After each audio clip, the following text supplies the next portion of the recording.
Hola, hola!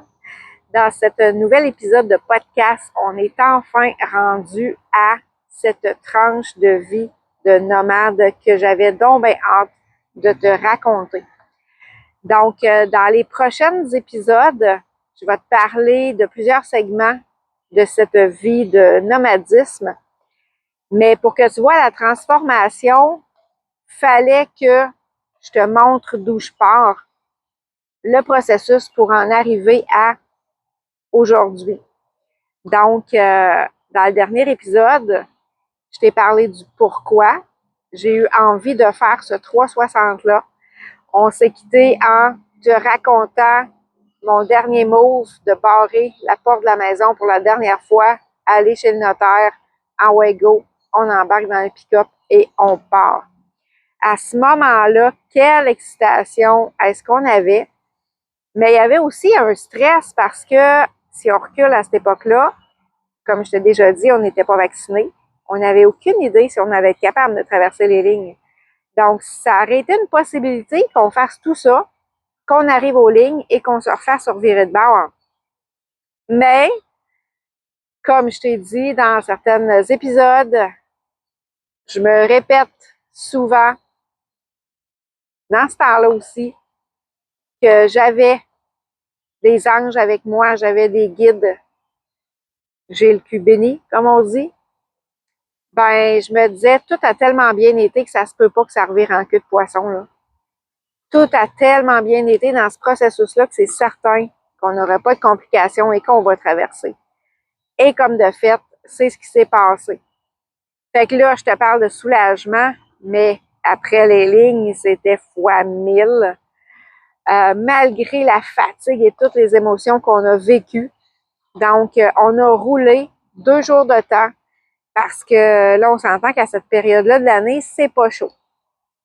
Donc, les 2 premiers jours de route, ça a été beaucoup de route jusqu'à ce qu'on commence à avoir une chaleur assez intéressante pour être, mettons, en coton ouaté à l'extérieur sans manteau. Puis là, ben, on était parti avec pas d'eau parce qu'on voulait pas que les tuyaux gèlent et tout ça. Donc, on se faisait des petits déjeuners, dîners rapido presto. Là, le frigère était fonctionnel. On s'était fait une épicerie. Mais là, enfin, on arrivait dans un camping où est-ce que on pouvait avoir accès à l'eau, prendre une bonne douche, etc. et commencer enfin à pouvoir vivre cette vraie vie de nomade-là.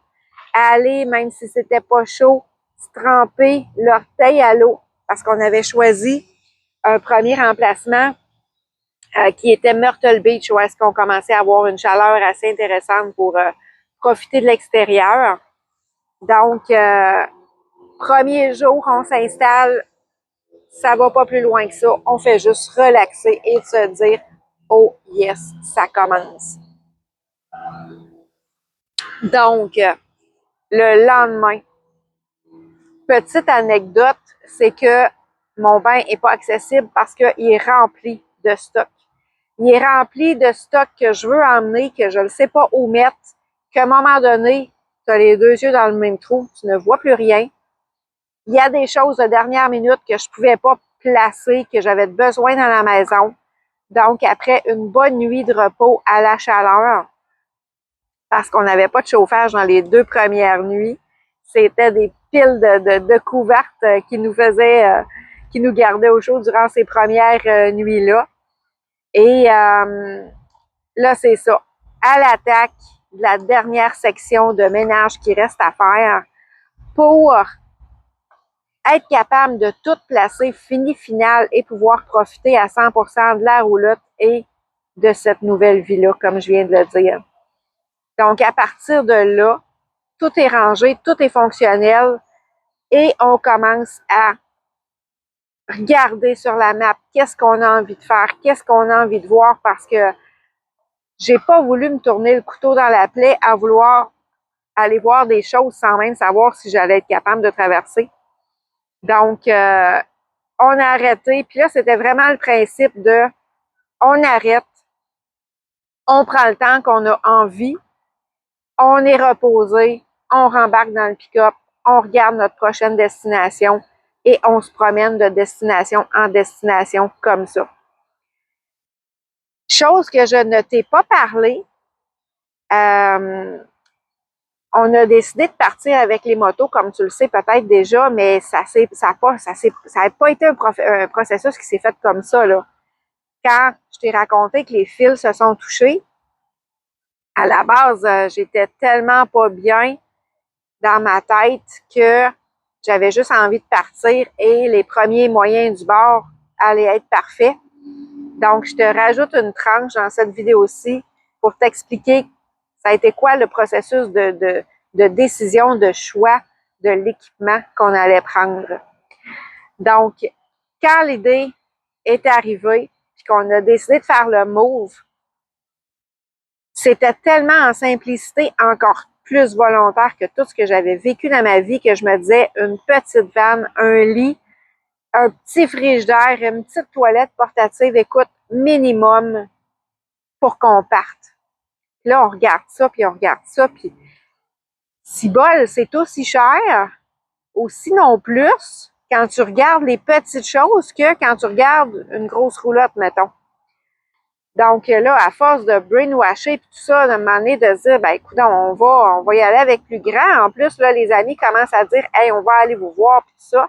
On s'entend que dans une petite vanne, j'avais pas de place à recevoir personne. Donc, on s'est dit, bon, ben OK, on va voyager un petit peu plus gros qu'on pensait. Puis là, ben, tant qu'à avoir plus gros, ben pourquoi qu'on partirait pas avec les motos? Et de là, la roulotte cargo qui est arrivée. Puis, dans les prochains épisodes, je vais te parler beaucoup que je comprends avec tous les éveils de conscience et les formations que j'ai suivies. Ça explique tellement de choses qui s'est passé dans ma vie. Je pense que je t'ai raconté comment est-ce que j'avais choisi ma première moto, mais la roulotte, ça a été le même principe. Mon chum, il est super bon dans les recherches, donc moi, pas très bonne, pas de force là-dedans, puis ça me tente pas d'en mettre non plus quand on a d'autres possibilités. Donc, je l'ai toujours laissé trouver autant de l'équipement, des choses qu'on avait besoin, des campings, des spots où aller coucher, peu importe. Il est excellent là-dedans, donc je lui laisse cette partie-là. Mais pour ce qui est de la roulotte, j'y avais fait une description. Là, tant qu'à partir en se disant on veut être capable de recevoir la visite, ben on veut des lits en conséquence, on veut avoir une grandeur de roulotte en conséquence. Puis je me disais, mettons qu'on est dans un camping puis qu'il fait pas beau, il mouille, peu importe, je veux avoir de la place à avoir que les gens rentrent à l'intérieur.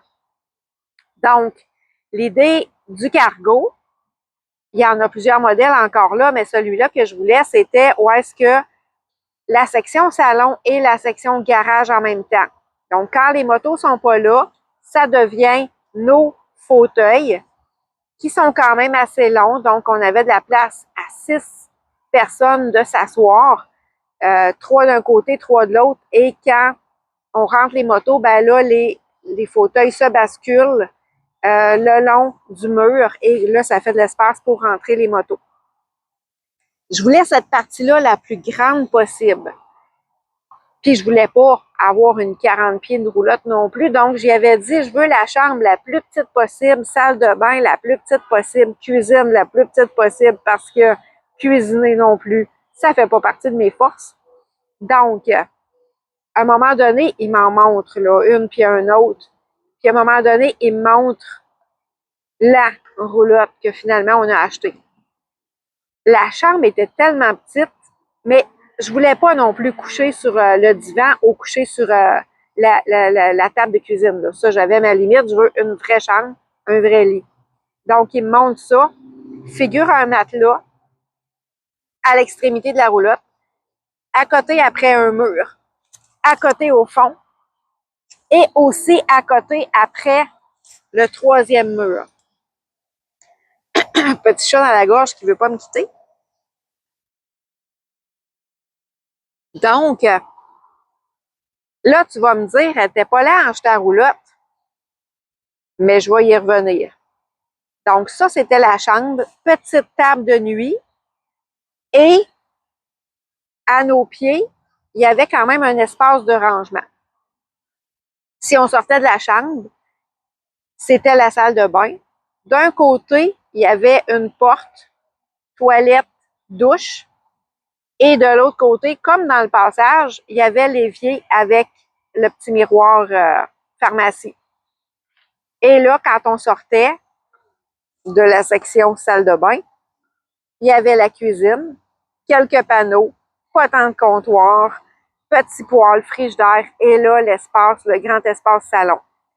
J'ai envie de te dire que l'espace salon-garage, ça devait être peut-être la moitié de la roulotte, là. Mais elle était parfaite. J'y donnais ces informations-là sans savoir que ça pouvait exister. Quand il m'a montré ça, là, j'étais sur le cul de voir que, oh my God, ce que je te disais, tu m'as trouvé la roulotte exacte que je te décrivais sans même l'avoir visualisée dans ma tête. Mais c'est capoté quand je te parle du pouvoir qu'on a d'attirer ce qu'on veut, de le décrire avec tous les détails possibles. À cette heure, je le sais, mais dans le temps, j'étais comme, oh my God, comment est-ce que ça se peut d'avoir trouvé ça? Et le summum de dire que la chambre était petite, ben c'est qu'il y avait une cuisinette extérieure. Imagine un autre frigidaire à l'extérieur, un petit évier, encore du rangement, mais ça, c'était comme dans la partie de la chambre. Donc, c'est ce qui fait que notre lit était court. C'était un matelas short qu'on appelle. Puis, en haut de la cuisinette, à l'intérieur, c'est là qu'était l'espace de rangement. Donc, écoute, ça a été la roulotte parfaite pour partir avec ce mode de vie-là. Donc, si je reviens au parcours, Myrtle Beach, le premier arrêt, on regarde, on se repose, on regarde le prochain arrêt, qu'est-ce qu'on a envie de visiter. C'est ce qui a fait les destinations qu'on a choisies en s'en allant vers la chaleur. En longeant tout le temps la côte est des États-Unis, ce qui nous amène à la Floride. Et là, petit retour dans le temps, comme on ne savait pas si on allait être capable de traverser les lignes, on n'avait pas plus réservé un camping dans le sud de la Floride. Et là, le temps avance, donc on s'en vient dans le temps des fêtes. Faut dire que à partir du 5 décembre jusque, mettons, le 2 janvier, je voulais être installée à la même endroit parce qu'on connaissait des amis en Floride. Donc, le 5 qui est la fête à mon chum, le 13 ma fête, le temps des fêtes qu'on voulait passer avec des amis. Fait que là, il fallait trouver un camping qui avait de la place pour tout ce temps-là. Donc, encore là, mon chum, super bon des recherches. Il nous trouve un camping à Panama City. Pas Panama City, mais Florida City. On est dans le sud de la Floride. On est peut-être à 1 heure de nos amis, mais c'est pas grave. On est quand même relativement proche. On est à l'entrée des Keys, ce qui fait qu'on peut en plus aller visiter quelquefois les Keys. Et pour après ça, repartir notre road trip, faire la côte ouest de la Floride que je ne connaissais pas du tout, pour aller remonter vers le golfe du Mexique jusqu'au Texas. À la base, on n'avait pas planifié se rendre jusqu'au Texas, mais encore là, on avait des amis qui étaient là, puis on s'était dit, pourquoi pas, tant qu'à, si ça donne. Et comme de fait, ben, le temps passait, puis là, j'avais pas réalisé ça, moi, qu'il y a de la chaleur, il y avait ça juste dans le sud de la Floride non plus, là. Fait que ce qui fait qu'on restait pas tant longtemps au même endroit. On arrêtait, on visitait un peu, on continuait. Fait qu'à un moment donné, ben, écoute, on est rendu à février, puis fin février, puis on est déjà rendu au Texas. Fait que on a repris encore là 1 mois pour être avec les amis, en se disant que de louer 2 semaines ou 1 mois, c'était le même prix. Fait qu'on va se prendre 1 mois. Quand on sera tanné, on partira. Mais là, tu connais un ami, tu connais les amis des amis, tu connais les amis des amis des amis, puis là, on est plusieurs semaines que ça fait qu'on est tout seul puis qu'on croise pas de Québécois, là. Les Québécois cherchent la chaleur. Fait qu'on a tellement aimé aussi ce bout-là, là, la chaleur revenait aussi, beaucoup d'amis qui avaient des motos. Écoute, le mois a passé dans le temps de le dire. On a visité une partie du Texas. On a même traversé au Mexique à pied un endroit où est-ce qu'on peut aller là. Et là, il était temps, comme on avait été à l'extrême qu'on voulait aller, il était temps de commencer à remonter, mais il était tôt dans le temps, là. Puis là, la chaleur revenait, fait que ça a comme fait non. Moi, je remonte pas vers le nord, il est trop tôt, je redescends. On était à 1 heure du bord de l'eau. Fait qu'on est redescendu dans le coin de Port-Arenzard, ce qui a été un de mes coups de cœur. Et on a été repassé quelques semaines là, profiter de la plage, de la chaleur enfin. On a même été avec le pick-up roulotte sur le bord de la plage, passer quelques nuits dans le sable. Écoute, ça a été de toute beauté. Ça a vraiment été un bel hiver. Je te skip plein de détails parce que je vois le temps avancer, mais je vais faire une autre vidéo pour faire des petits retours. Mais à partir de là, on a commencé à remonter aussi avec des amis qu'on s'est fait. Puis là, ben, après avoir jasé à plein de monde, là, on s'était fait dire, faut que tu passes par Nashville, plein de belles petites villes aussi qu'on a pu aller visiter. À San Antonio, on a été à Memphis. On a fait des musées aussi. On n'est pas tant à musée, là, mais le musée de la Corvette de mémoire, le musée du Jack Daniel. En tout cas, c'est vraiment ça qui a décidé de notre chemin de retour.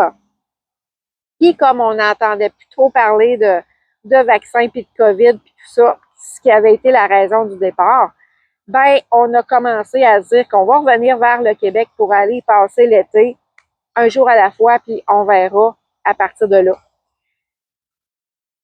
Les coups de cœur de cet hiver-là, à part le sud de la Floride où est-ce qu'on a la chaleur, les belles plages turquoises comme je les adore, il y a eu Panama City où est-ce que j'ai donc bien aimé ça parce que c'est touristique, ça ressemble un petit peu légèrement, mais dans quand je te dis touristique, un peu, mettons, à Old Orchard avec la grande roue, c'est plus gros, là, mais quand même, juste pour te donner une idée, ce que je vais faire, c'est que je vais faire un montage de photos que je vais mettre en reel sur Facebook, fait que tu pourras aller voir ça.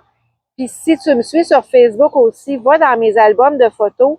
À chaque hiver, j'ai un album nomade. Le nomade tout court, c'est l'hiver que je viens de te décrire. J'ai le nomade après ça, 1.0, 2.0, etc. Mais si ce que je te dis là, ça pique ta curiosité pour aller voir des photos, ben, tu pourras aller sur Facebook. Je suis beaucoup Facebook dans la vie, donc tu vas pouvoir aller là pour voir les photos de tout ce que je t'ai mentionné. Dans cette vidéo-ci, je vais comme juste survoler le parcours qu'on a fait, les petites choses qu'on a visitées et je vais reprendre le temps de refaire une autre vidéo pour te raconter d'autres choses qui sont arrivées aussi durant cet hiver-là. Si vous avez des questions entre-temps, c'est sûr que vous pouvez me les poser. J'en profiterai pour répondre aussi durant cette autre vidéo-là. Mais c'est comme ça que s'est enligné notre premier hiver. Puis tout le temps de descendre, de rouler jusqu'à une prochaine destination qu'on s'était fait recommander d'aller visiter ou qu'on regardait sur Google Maps, Google, c'est ça, toutes les places qu'on pouvait aller voir des choses. Je me fiais aussi aux chansons, le Sweet Home Alabama. Je m'étais dit, il faut que j'y aille voir cette section-là, la New Orleans qu'on se faisait parler, c'est certain. Bâton rouge de par la chanson. C'était un petit peu comme ça que j'ai décidé de faire ce premier périple-là. Et en se disant tout le temps, à un moment donné, on va tomber en amour avec un endroit, puis on ne voudra plus partir. Puis écoute, ce sera peut-être là qu'on se réimplantera. Mais tu vas voir dans les prochaines vidéos que ce qu'on s'est rendu compte, c'est que vraiment, moi, personnellement, en tout cas, j'aime donc bien voyager. Quand je suis un certain temps à une même place, après ça, c'est comme, bon, what's next? Où est-ce qu'on s'en va? Là, on se fait des amis aussi au travers de tout ça, des amis qui voyagent comme ça, puis on se fait dire, faut que tu vois ça, faut que tu vois ça. Fait que c'est un petit peu comme ça que c'est décidé le goût de rester nomade, de continuer de voyager, mais toujours en se disant, si à un moment donné, on voit quelque chose et on tombe en amour, ben, on reste là jusqu'à ce qu'on stand d'attitude. Donc, pour cette vidéo-ci, je pense que ça fait le tour. J'ai parlé du départ, de la roulotte, de ce qu'on a visité. après ça, on s'est en allé vers le lac Érié pour revenir se trouver un camping au Québec pour la saison de l'été. Mais j'arrête ça là, je garde ça pour le prochain épisode. Sois là parce que j'ai encore plein de belles choses à raconter. Je fais juste commencer à te raconter les choses intéressantes de cette belle vie-là. Sur ce, je te souhaite une excellente journée et au risque de me répéter, si tu arrives sur cette vidéo-là, commente, like la page et si tu n'as pas encore vu le reel de montage photo sur Facebook, va voir ça. En plus de te mettre des idées dans la tête, ben, tu vas pouvoir visualiser quelques photos qui ont rapport à ce que je viens de te parler, qu'on a visité, des choses qu'on a visitées. Puis, je te laisse peut-être en te disant quelques détails qu'on s'est rendu compte qu'on aimait, où est-ce qu'on aimait s'implanter dans le fond. Il y a des temps où est-ce que oui, c'est des campings, on a besoin d'eau, d'électricité, tout ça, de faire du lavage aussi, bien important. Mais sinon, dans les parcs nationaux, je connais rien qui ressemble à ça au Québec, mais figure que tu es dans une forêt et il y a des espaces pour aller t'installer ta roulotte, ton VR, peu importe. Plein d'espace entre chaque terrain de camping. Donc, tu es comme dans une petite section toute seule dans le bois. Écoute, c'est ma place préférée. C'est pas mal qu'est-ce qu'on a expérimenté. Et on a encore plein de choses à expérimenter à ce jour. Mais entre camping, parc national, oui, des sections où est-ce qu'on savait qu'on pouvait aller passer des nuits, comme sur le bord de la plage. Des fois, c'était dans des cours de restaurants, de Walmart, etc. Mais ça a fait un petit peu aussi le choix de on peut aller là, on peut aller là. Il y a ce parc-là dans ce coin-là qu'on peut aller s'installer. Fait que, mais comme je te dis, si tu as des questions, pose-moi-les. Je vais en profiter pour répondre à des questions dans le prochain podcast ou dans les autres si tu écoutes ce podcast-là, mais qu'il y en a quelques-uns d'autres enregistrés. Ça va me faire plaisir d'y répondre ou même en messagerie privée. Partager ma passion, c'est toujours un bonheur. Donc, gêne-toi jamais de venir me jaser ou d'aller commenter les vidéos que tu vas passer, peu importe. Toujours un plaisir de partager ou de te référer. Si je peux t'aider dans un processus que tu as envie d'expérimenter quelque chose, ben, ensemble, c'est moi, j'ai eu de l'aide de plein de personnes et ça me fait plaisir de redonner. Je te souhaite une excellente journée. On se revoit dans le prochain podcast. Tourlou!